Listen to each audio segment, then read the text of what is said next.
Libia, la irrupción en el escenario del movimiento islámico agrava la guerra civil que afecta al país desde la muerte de Muammar Gaddafi.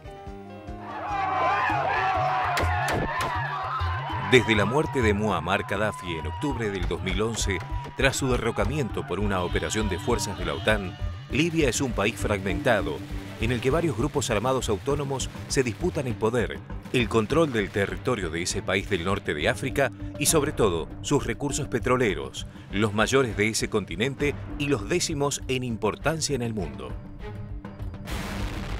El conflicto en curso en este país es una guerra civil abierta entre dos grupos principales.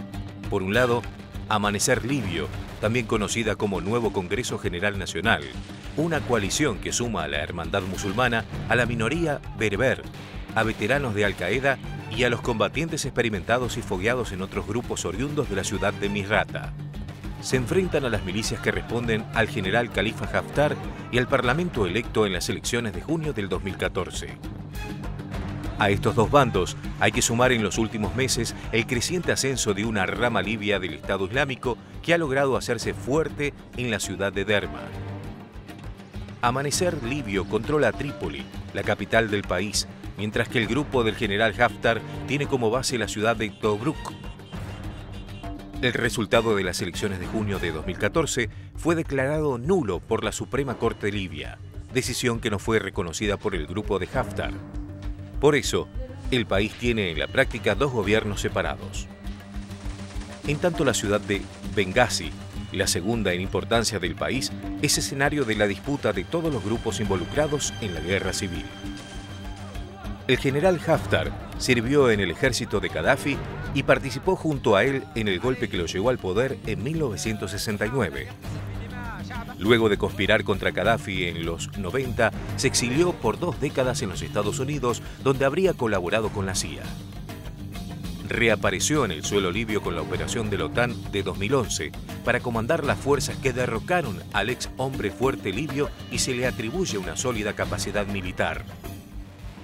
A principios del 2014, Haftar intentó tomar el poder en Libia con tácito apoyo occidental en lo que denominó Operación Dignidad y condujo una serie de ataques contra las principales milicias islámicas y contra el propio Congreso Nacional General, dominado por los islamitas y surgido de otros comicios controversiales, celebrados en 2012.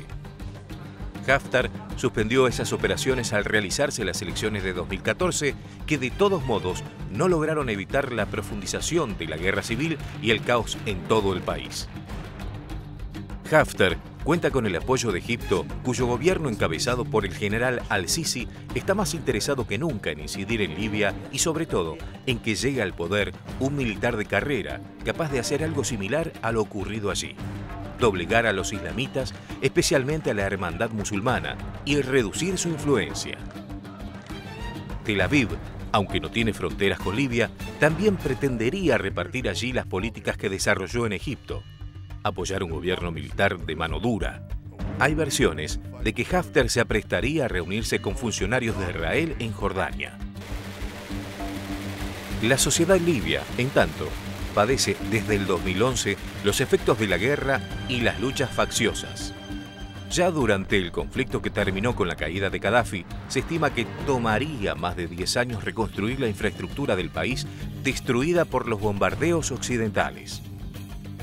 A 4 años de esa devastación, las instituciones estatales siguen desarticuladas, el desempleo alcanza el 21% y al menos un 28% de la población tiene problemas de acceso al agua potable, mientras que el país debe importar la mayor parte de los cereales y otros alimentos básicos que consumen sus habitantes. En este escenario tumultuoso, la entrada en escena del Estado Islámico el 15 de febrero del 2015, decapitando a 21 cristianos coptos de origen egipcio, disparó los bombardeos egipcios y fortaleció aún más la posición de Haftar. Todos piensan en él como la figura capaz de controlar el país, una especie de nuevo Gaddafi, pero esta vez completamente al servicio de Occidente y sus intereses.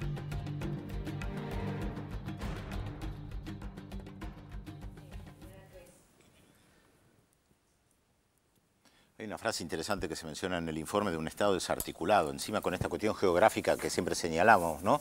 Entre las dos principales ciudades, Trípoli y Bengasi, hay 1000 kilómetros de distancia y son como dos mundos diferentes, controlados por fracciones diferentes.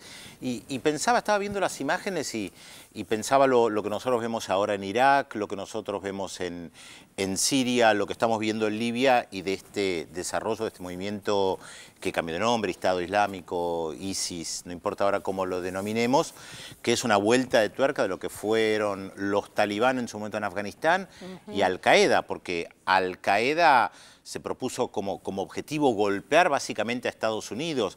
Creo que en su momento ni en sus mejores fantasías pensaban que se iban a desarrollar grupos afines, aunque ideológicamente diferentes por las corrientes del Islam, claro, pero grupos con tanto poder a nivel interno capaces de desestructurar estados, porque Al-Qaeda nunca tuvo eso. Mientras estaban en Afganistán, no, estaban ligados a los talibán, pero no mucho más. Hay analistas que dicen que además las filas del Estado Islámico está compuesto por ex militares, toda la cúpula del ejército de Saddam Hussein, el ejército claro, iraquí, fue destituido, quedaron en la calle y se sumaron con lo mismo criterio que vos decís, totalmente ideológicamente no tienen nada que ver, incluso muchos de ellos son laicos, o eran laicos, pero se sumaron y le dieron una profesionalidad al ejército del Estado Islámico mucho mayor. Yo recordaba viendo las figuras, las imágenes de Libia, que cuando empezó todo este conflicto en el año 2011, yo recordaba que tenía en la lista de las naciones de desarrollo de Naciones Unidas, el PNUD, estaba en el mismo lugar que Uruguay, Libia. Es decir, la gente vivía, la situación de bienestar de la gente, de los libios, era el mismo que el de Uruguay. Hoy es realmente un verdadero desastre. Sí, y además tanto en Irak como en Libia, donde hay dos estados articulados, no hay prácticamente control, y los dos donde hubo invasiones externas. Esto hay que recordarlo. En Irak en 2003 y en 2011 por fuerzas de la OTAN en Libia. Iba a recordar eso, ¿no? En Libia se repite esta paradoja, ¿no? de Estados Unidos desestabilizando, corriendo un gobierno, matando o por lo menos provocando el asesinato de un mandatario y políticamente dónde termina derivando esto, ¿no? Sí. Un país, como siempre decimos, bueno, rico en petróleo y también rico en agua, porque tiene uno de los acuíferos más grandes, acuíferos que no tiene afluentes, son unos acuíferos especiales, es el acuífero más grande del mundo, de agua natural, de agua bebible. Bueno, vamos a los mensajes. No, tenemos mensajes. Bueno. Vamos con los mensajes. Federico de Floresta pide si podemos hablar de las elecciones en Guyana. Elecciones que están por hacerse. Guyana, hay una renovación del Parlamento, sí. Juan Carlos de Lomas pregunta si saben algo del operativo Cóndor II. ¿A qué se referirá? Y bueno, después son varios mensajes que aciertan la incógnita. Parece que venía muy fácil. Viene fácil. No son de nuestro productor Ali Brullo, seguramente. La incógnita fue Walter de Paso del Rey, Andrea de Caballito, Claudio de Santa Rosa La Pampa, Federico de Rafael Calzada, Juan de Mar del Plata. Todo el país está acertando. Bueno, para los que no acertaron o los que no se pudieron comunicar, les digo primero los teléfonos. 0800-444-1777 y 4535-0709. Están ahí escritos en el Zócalo. Y doy más datos. A ver. Luego de abandonar la nación del Islam, nuestro personaje se convirtió al sunismo, iniciando un largo peregrinaje por la Meca, África y Medio Oriente.